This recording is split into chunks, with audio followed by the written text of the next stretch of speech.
I remember a time when I was in my 20s and I was doing a lot of different things. I had done a course called The Mastery and I was training to be a leader. There was a lot of people in my community and we did all sorts of amazing things. And somebody started a choir and it ended up being a choir of 100 people singing together every week. And they had a concert twice a year. And I was inspired by this. So I thought, I want to do something audacious. So I actually put together a thing called like a rafting trip with 50 people every summer. And because they were all mastery grads, I called it the Raftery. Instead of the mastery, it was the Raftery. And it was like, okay, well, I'm just doing this, and I was pushing myself to learn how to produce events and pushing myself learning how to do these things. And at one point I decided, you know what I want to do? I want to act and I want to be involved with actors. And so a friend of mine and I decided, okay, we're going to direct and produce a play. And so we had someone to raise money for, so we did this. And he directed it and I produced it. And I felt like I learned a lot during that process. And so then I thought, okay, well, I'm going to direct and produce a play. So this is my whole experience of directing or acting in general was the Mastery. Prior to that, I think I was in grade 6 and I did a play and I was a Southpaw. It was called Southpaw. And then prior to that was grade 1 when I was a belle in the Christmas concert. So this was the sum total of my experience going into directing a play. So, some people might pick a play, that was fairly simple with a small cast. No, I decided I would do a 5-act play by Molière and period piece, of course, with costumes and on with no budget, no money. You know what I mean? Like, I just had enough money to rent the theater. That's how much money I had. And I rented I was living in Vancouver. I rented a theater that was so scummy. We had to go in with flashlights and pound down nails that were sticking up out of the seats. Like, this is how crazed this place was. So it was, to say I got a deal is an understatement, but that was my budget right there. So anyway, I get this huge cast and crew of people, and I was still in a place where I couldn't admit to anybody that I'd never actually done this before.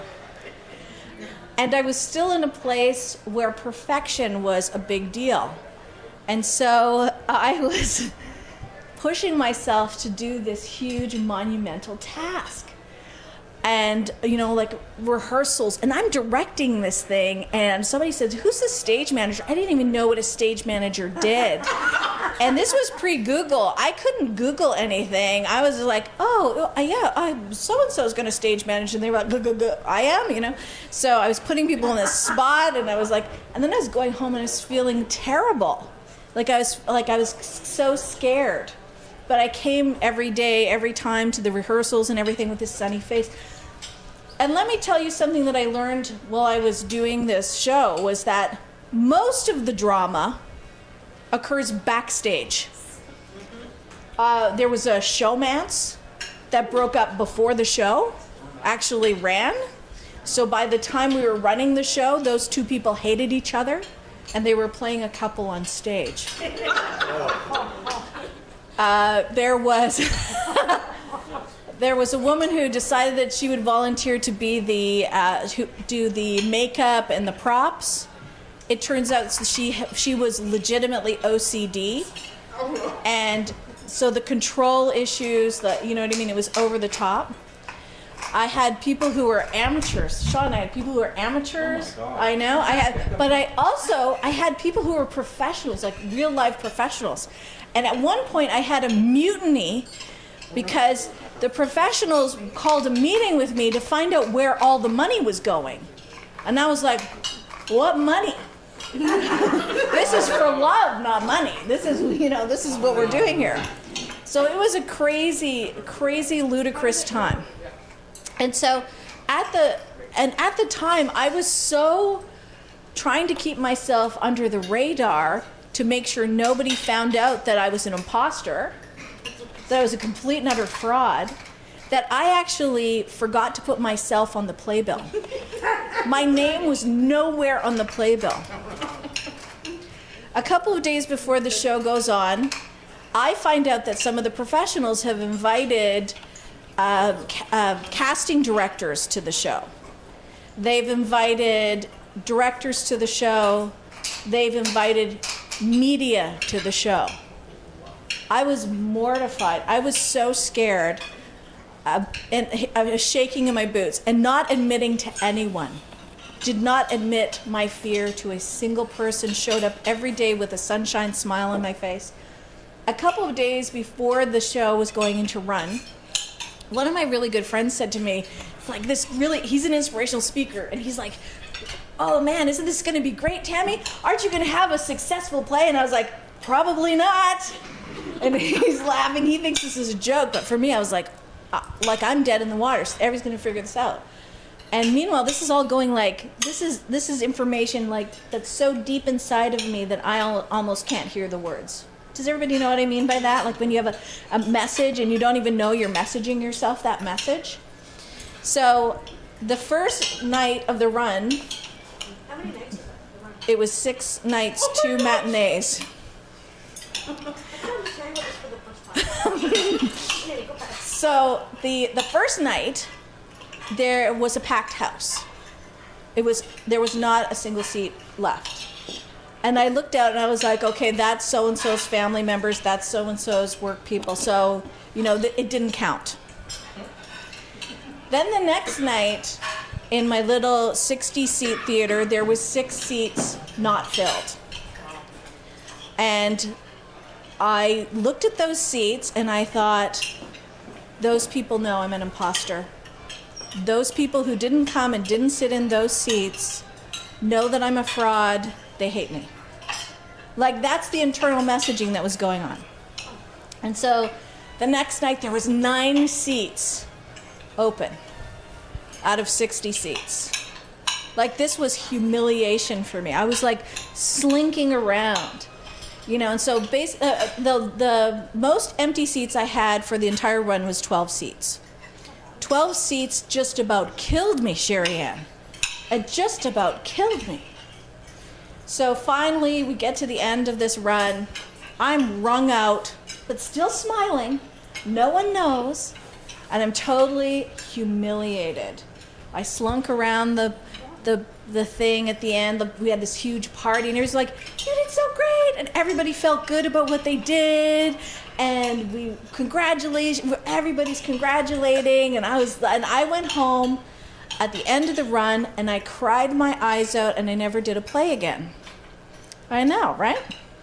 And then about 10 years later, I did a workshop. And just so you know, this is me already having done a lot of my own personal growth work. Like, I'd done the mastery of self-expression. I was training to lead the mastery of self-expression. You know what I mean? Like, I'd done a lot of work. I hadn't done that work yet. So about 10 years later, I'm in a workshop. I'm a participant in a workshop. And they say, okay, well, write down a list of your accomplishments. And I'm coming up with a blank. And then they say, oh, you're coming up with a blank? Well, try this on. Write a list of things that are different that you did that other people might not have done.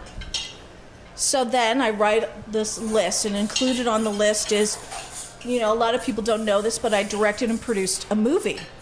One of the most humiliating experiences of my life. I directed and produced the play, also a very humiliating experience in my life. I ran successful workshops, humiliation through the whole thing. Absolutely, yeah. So then I look at this thing and somebody said, wow, you directed and produced a play. That's amazing. What was it? I said, oh, it was Moliere. You directed Moliere? I did. Well, it was just an amateur group. Oh my God, you worked with amateurs. Wow, this is amazing. And suddenly it dawned on me that I had considered that accomplishment a failure. And I had considered that a failure because I looked out at the seats that were empty and I made them mean something about me. I considered it a failure because I was counting the wrong seats. Yeah. So many times in our lives, we see other people, we ourselves count the wrong seats. Over and over again, we count the wrong seats. So there's a couple of things that I can look back on and realize about myself. One was perfectionism, and I think Kay's going to talk to us a little bit about perfectionism. And perfectionism is the road to hell. It is the road to disenchantment, and it's the road to killing, like hurting yourself. It really is, right? Staying under the radar. Anybody else ever do that? You want to do something, but you stay under the radar as far as you can. You don't want anybody to notice that you're up to this thing. You know, like this was me for sure. Can you imagine that? Media wrote about my play. Was it good? It was good. I got good reviews. I was dying inside. So anyway, yes. So there was all sorts of trigger points for me. Now, here's a couple of things that if I were to go back and coach my younger self, what would I say to my younger self? Here's a couple of things. I would say follow Michelle's guidelines. Get help from the people around you that love you. And when people come and offer help, say yes. Just say yes, even if you don't know what to give them. Even if they're just going to sit beside you while you're doing the thing that you're doing. Just allow that help in. Allow it to come in. The other thing I would say to my younger self is tell the truth faster. Tell the truth faster. Like when I was so scared, that was the time for me to tell the truth faster. Because when I think about like the almost mutiny with the professionals, that was a lot about them, you know, not understand. I was doing this whole phony bony fake thing, and they didn't get it. You know what I mean? And they would have got me a lot better had I just admitted that, you know, I don't know what the hell I'm doing here. I've never done this before. Even if I just admitted it to a few people. Because certainly in your business, you don't want to walk around going, yeah, I have no idea what I'm doing here, right? Would you like to buy from me? I have not a clue right now, you know. But certainly to have that circle, to get that kind of level of coaching, to have that camaraderie, to have a person that you can reach out to for real. That's why coaching is so important. So, and then the other thing, and I know I've talked about this at Dinnerspirations before, I will talk about it forever, is celebrating your accomplishments. Celebrating your accomplishments is vitally important. And we had a massive party after that event that I missed because I walked around ashamed and apologetic and faking it. And I missed one hell of a party. And I don't ever want to miss my party again. So that's my feedback. So I want to give you an assignment. Everybody here, I want to give you an assignment. So here's my assignment to everybody. Go through 2015 and write a list. At the top of the list, write resolutions and goals for 2015. And then write down what you accomplished. Now, after you finish writing that down, check each thing off. Because you did it. Because you already did it. Right? So you're looking back at 2015. Listen, I don't care what you said on January 1st, 2015 about what you were planning for this year. People talk a lot of stuff a lot of times. Don't worry about it. What you actually did is what's actually important. And then celebrate it. Absolutely celebrate it. If you can't come up with an accomplishment, then think of something that you did that was not like everybody else. You did that's not like everybody else. And do small things too. You know what I mean? Like, there are some moments when I've when I've treated somebody like a rock star and then I saw them feel the feeling of being treated like a rock star, and that is an accomplishment to me. Like, I feel so good about that. You know what I mean? Like, to just be expressive enough to just say, I see the rock star in you. You're amazing and I love you and I adore you, or whatever, Yeah, so all of those little accomplishments. Your relationship accomplishments. There are relationship accomplishments. Like, I'll use my sister actually as a prime example. So, for example, Sherry had a townhouse, and her son was in the townhouse as well. And I know that it was very scary for my sister to move out and let my nephew take over the townhouse. Right? It was a scary thing. It was a cutting of the apron strings. It was like, I don't know if he's going to make it by himself, right? So it was frightening, wasn't it? Like, if you look at my sister right now, she's going to have some tears. Even now, it was so scary, right? And then to tell him, for him to go through the process, and then to see that actually he grew as a man because you did that. He brought him over. He was like, anyway, I hope you like your condo. But at first he was scared. At first he was scared. And so you gave him the strength and you gave him the opportunity. And then you got to see your son be a man in that process. And that is a major accomplishment. That is a fantastic accomplishment. So make that list and then celebrate those things. And if you have some things on your list that you haven't celebrated yet, have a party. Like, if you've done something major, have a party. Something I love about Jackie Bibliotech is that he actually... I really want to know Jackie, I really want to know what is your real last name. Besides Bibliotech. I've convinced him too. But one of the things I love about Jackie is that Jackie pre-celebrates. So when he pre-celebrates. So as an example, when you were going away to Asia and you were going to be gone for a big period of time, you had that lovely get-together and you invited everybody for your going away party. And it wasn't like he was going away from Toronto forever. He was going away for about, I don't know, a month or 5 weeks or something like that. But he threw a party to celebrate him going away. Like, I respect that. I respect that so much. Like, that is the way to do it, to pre-celebrate, celebrate during, and then afterwards, what do? Celebrate, exactly. Celebrate the whole process. Make sure you get help along the way if you've got troubles, a friend, if you need deeper help. Hi, I'm a coach. I'm good at this. So that's what I wanted to talk about today. Does anybody have any questions or any thoughts about that?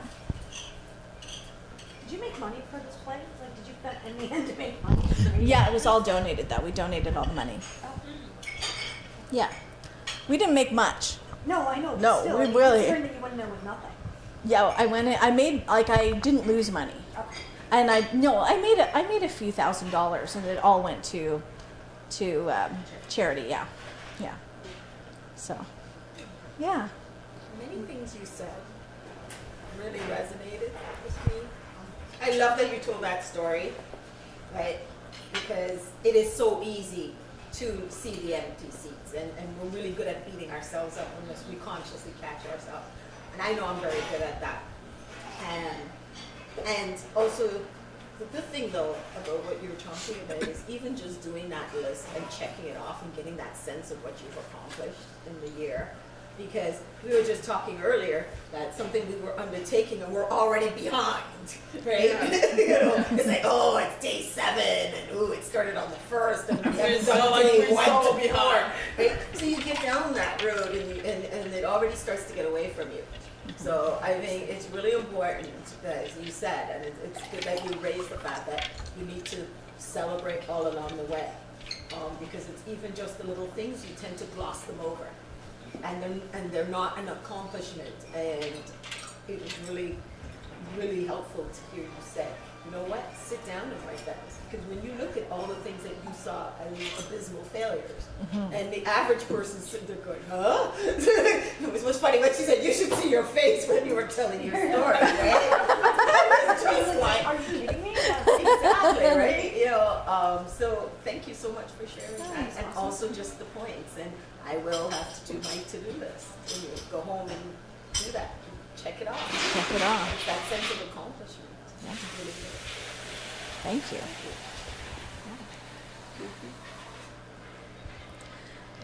It's interesting because this is something we can do just in our lives. When you're talking about being fearless, we come up to something that we're scared of, and then we do it, and we're scared doing it, and then we've done it, and then we go, oh, well, no big deal. Yeah, so many people do that. Any questions?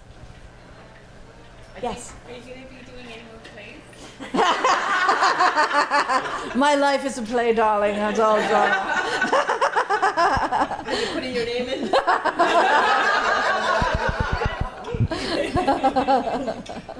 Leading lady. Right. Which is naturally funny, so I want to know if you're going to be doing a play. I see now. I channel all of this stuff into, my public speaking and all that kind of stuff. And any of my clients know also that, they're going to hear all the stories, and they're going to, it's really, we do all that stuff. So, but part of the thing, one of the things about doing the play that was a huge success for me was I got to really bite into production. Like I really got to feel every piece of the production. And certainly over the years, because now at this point, I can't even count how many workshops I've led or events I've done. It would be so difficult to go back in time and count 25 years worth of events. But back then, it was so hard for me to think through all the moving pieces, and now it just is a walk through it. Yeah. Did you have a question? Well, I was just going to say, when you live through something, when you get to the end, but you basically mentioned that you just think it's, oh, well, I did it, it's no big deal. Yeah. But Yeah. When we were kids, when we were all children, and we would do something, at the end we would go, ta-da! Right? And at some point, most of us got our ta-da shut down.